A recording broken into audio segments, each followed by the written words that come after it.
안녕하십니까. 한반도 안보전략연구원 국제전략연구소장 김만기입니다. 오늘은 미국 주도 가치동맹에 참여한 우리가 염두에 둘 필요가 있는 점에 대해서 말씀드리고자 합니다. 한미동맹 7주년을 맞아 이루어진 윤석열 대통령의 미국 방문으로 문재인 좌파 정부에서 붕괴되었던 한미동맹이 보고를 넘어 자유, 인권 등 인류 보편을 같이 기반한 새로운 차원의 글로벌 포괄적 전략동맹으로 재탄생한 데 이어 지난 5월 19일부터 21일간 일본 히로시마에서 열린 G7 정상회의 확대회의에 참석한 윤 대통령의 국제 규범과 법치 강조 및 핵심 글로벌 현안에 대한 한국의 기여 공약으로 한국 위상이 크게 제고되었습니다. 이로써 한국은 이제 미국의 보살핌을 받던 과거의 약수국과 한국이 아니라 미국의 글로벌 전략을 지원하고 국제사회에서 주 역할을 담당하는 글로벌 중추국가로 자리매김하고 있으며, 이는 한국이 미국의 진정한 동맹이자 우군이 되고 있고 G7 등 미국의 글로벌 가치동맹 체제에 한배를 탔다는 것을 나타내는 것이라고 하겠습니다. 이로써 한국은 자유민주주의와 전체주의 간 경쟁이라는 신냉전의 새로운 국제정세 속에서 미국의 전략적 동반자가 되어 중국과 러시아 등 전체주의 국가들과 경제에 동참하게 되었습니다.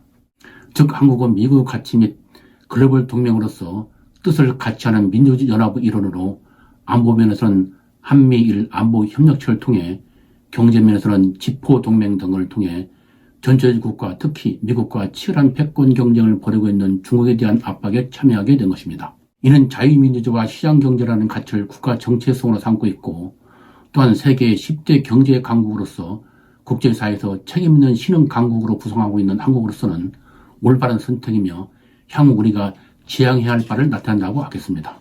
이와 같이 한국은 이제 미중 간 패권 경쟁에서 대해 과거 전략적 모호성에서 벗어나 보다 선명한 전략적 선택을 함으로써 미국과 같은 배를 타게 되었으며 보다 강하고 큰 나라로 가는 긴 항해를 하게 되었습니다. 그러나 이러한 긴 항해를 함으로써 우리가 염두에 둬야 할 몇 가지 가치동맹 그림자가 있다고 할 것입니다.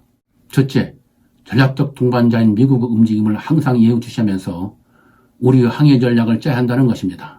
트럼프 정부 때부터 중국과 패권 경쟁을 전개해온 미국은 바이든 정부 들어 안보면에서는 쿼드, 오커스, 파이브 아이즈 등 투자자 협의체를 통해 중국을 봉쇄해 나가면서 경제면에서는 인도태평양 경제 프레임워크를 통한 공급망 재편과 탈동조화 즉 디커플링을 통한 중국과의 결별을 추진해 나갔습니다.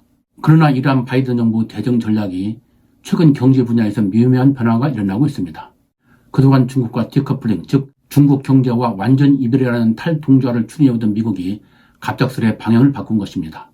설리반 백악관 국가안보보좌관은 지난 4월 27일 브리징스 연구소에서 행한 미국의 새 경제적 리더십 제화 연설을 통해 우리는 중국과의 탈동조화를 하자는 게 아니라 위험 경감과 다변화를 추구하는 것이라고 언급하면서 수출 통제는 군사력 균형을 깰 수 있는 기술에 한정할 것이며 미국과 동맹국의 기술이 우리에게 적대적으로 사용되지 못하도록 확실히 보장할 것이고 중국과 무역은 단절하지 않을 것이라고 밝히고, 중국과 경쟁을 서로 책임감 있게 관리하고 가능한 분야에서는 중국과의 협력을 추구하겠다고 밝힘으로써 중국에 대한 경제 접근 방식을 완전 분리인 디커플링에서 위험 경감인 디리스킹으로 전환할 방침을 천명하였습니다. 이는 국가안보에 위협이 되는 첨단 기술 분야 등 일부 산업에 대해서는 중국과 탈동조화 즉 완전 분리해 나가되 여타 산업 분야에서는 중국과 계속 교류와 협력을 유지해 나가겠다는 것으로 14억 인구 거대한 중국 시장을 놓치지 않겠다는 의도로서 미중 관계를 제로섬이나 이분법이 아닌 실리 위주로 관리해 나가겠다는 혼내를 내비친 것이라고 하겠습니다. 실제로 작년도 미중 간 교역은 6,900억 달러에 달하는 등 역대 최고액을 기록함으로써 여전히 중국은 미국의 가장 큰 시장임을 보여주었습니다. 이력도 마찬가지입니다. 러시아의 우크라이나 침공 이후 러시아 편을 들은 중국에 대한 반중 정서가 확산되면서 인도태평양 진출 등 중국에 대해 점점 강경한 태도를 보이고 있는 유럽도 경제 분야만큼은 연 무역 규모가 4,450억 달러에 달하는 거대한 중국과의 교역을 감안 디커플링보다는 디리스킹을 주장하고 있습니다. 그동안 유럽은 미국으로부터 중국과의 디커플링 압박을 받아왔으나 우스라 폰더 라이언 EU 집행위원장이 지난 3월 30일 독일 싱크탱크인 메릭스에서 행한 연설에서 중국과의 디커플링보다는 디리스킹을 처음 주장한 데요, 실제 독일 총리도 지난 5월 9일 EU에서 행한 유럽은 날 기념식사에서 중국과 급격한 디커플링보다는 현명한 디리스킹을 주장하면서 중국에 대한 경제적 의존을 줄이기 위해 글로벌 사우스에 대한 유럽의 진출 강화를 강조하였습니다. 또 한편은 5월 11일부터 23일간 일본 니카다에서 열린 G7 재무장관 회의 및 5월 19일부터 20일간 히로시마에서 열린 G7 정상회의에서도 중국과의 디커플링보다는 중국에 대한 과도한 의존으로 인한 위험을 줄이기 위해 디리스킹을 주장하는 내용의 공동성명을 발표하는 등 미국과 유럽 모두 기존의 디커플링 전략에서 디리스킹 전략으로 방향을 전환하고 있는 것입니다.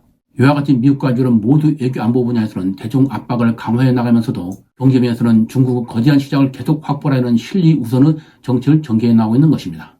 이는 우리와 글로벌 전략적 동맹인 미국과 가치 동맹인 유럽이 자국의 이익을 위해서는 언제든지 전략을 바꿀 수 있다는 것을 보여주는 것으로 이러한 점을 우리는 결코 간과해서는 안 될 것입니다.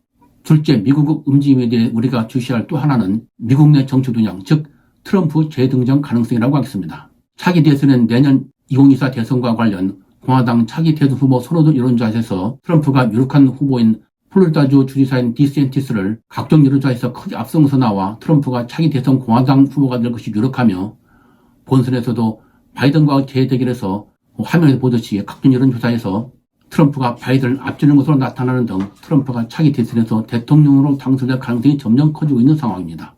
이와 같이 각종 여론조사에서 국가기밀 무수출과 성희롱 사건 등으로 수사기관의 조사를 받고 있는 트럼프가 온갖 개인과 추론에도 불구하고 차기 대선에서 바이든을 누르고 당선할 가능성이 높게 나오는 것은 바이든을 노리겠다는 말실수, 아들 헌터 바이든의 비리의혹 등 여러 요인도 작용하지만 무엇보다도 제일 큰 요인은 가치와 동맹보다는 미국의 국익, 즉 노동계층과 중상층들의 이익을 우선시하는 미국 우선주 정서가 아직도 미국 사회 저변에 광범위하게 자리 잡고 있기 때문입니다.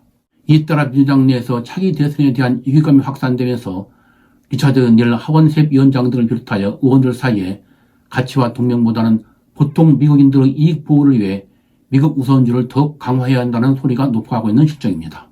따라서 차기 대선에서 트럼프가 당선될 경우 대정책에서 큰 변화가 예상된다는 점에서 이대한 대책도 사전에 강구해 나가야 할 것입니다.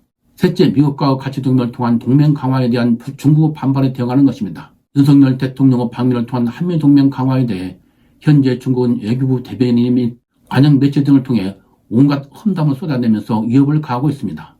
이러한 중국의 반발은 사드 사태처럼 직접적인 경제적 보복으로 나타날 가능성이 크다고 할 것이며 중국의 이러한 위협은 벌써 우리의 부산 엑스포 유치를 방해하는 것으로 나타나고 있습니다. 따라서 우리의 제1무역상대국인 중국의 거대한 시장을 감안 가치 동맹에 따른 피해를 최소화하고 경제면에서 상호 윈윈이 될 수 있는 대중관리 방안을 강구해 나가는 것이 필요하다고 할 것입니다.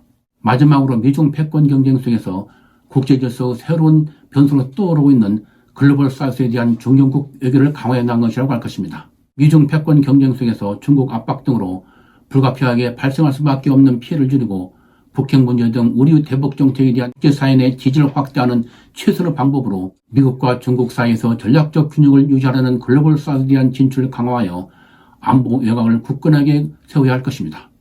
이러한 글로벌 사우스에 대한 진출 중요성은 5월 9일 실조 독일 총리가 EU 의회 연설에서 중국에 대한 경제적 의존에 따른 피해를 줄이기 위해 EU의 글로벌 사우스 진출을 강조하고 5월 13일 발표된 G7 재무장관 회의 공동성명과 5월 20일 발표된 G7 정상회의 공동성명에서 공급망 다변을 위한 글로벌 사우스와의 협력을 강조한 데서 잘 나타나고 있습니다. 이상 살펴본 바와 같이 자주주와 전체주의 간 경쟁이라는 가치를 중심으로 한 신냉전한 새로운 국제질서 변화 속에서 미국과 유럽은 맹목적 가치 추구가 아닌 실리를 기반으로 하는 가치동맹 정책을 추진해 나가고 있는 것입니다. 따라서 이러한 미국과 유럽의 정견 움직임을 예우주시하면서 가치동맹이라는 시대 초래 속에서 우리의 글로벌 이상 제고와 국익을 극대화하기 위해 새로운 국제관계의 다면적 위험을 관리할 수 있는 정교하고 세밀한 전략을 마련해 나가는 것이 매우 중요하다고 하겠습니다. 오늘은 가치동맹을 추구하면서 유의해야 할 점들에 대해서 말씀을 드렸습니다. 여러분의 국제 및 한반도 정세에 도움이 되면 좋겠습니다. 시청해주셔서 감사합니다.